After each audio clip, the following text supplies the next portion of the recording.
Iran Israel war में जिस तरह इजराइल ने ईरान पर हमला किया उसे देखकर तो वास्तव में लगता है कि इजराइल किसी भी बड़ी से बड़ी देश को मात दे सकता है। लेकिन इस समय खबर ये आ रही है कि इजराइल की तरफ से जिन फाइटर प्लेन का यूज किया गया था उसमें से एक फाइटर जेट है जो वास्तव में इस युद्ध में अहम भूमिका निभाने के लिए जाना गया। जी हाँ, बिल्कुल सही सुन रहे हैं। और उस फाइटर जेट का क्या नाम है ये भी हम जानते हैं। बहुत कुछ चल इस वक्त जियो पॉलिटिक्स में, आइए जानते हैं क्या है पूरा मामला।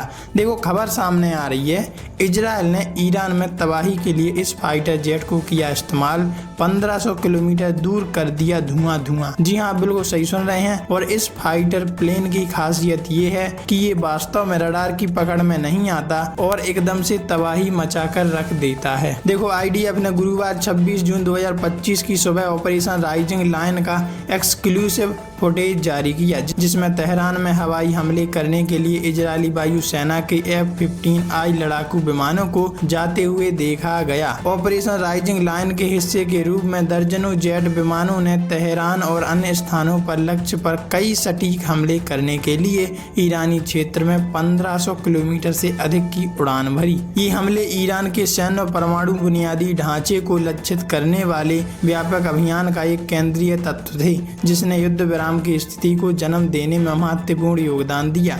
हाल ही में अमेरिकी राष्ट्रपति डोनाल्ड ट्रंप की मध्यस्थता में ईरान और इजराइल के बीच सीज फायर की घोषणा की गई। हालांकि इसके बाद भी दोनों पक्षों ने एक दूसरे पर हमला करने का आरोप लगाया है।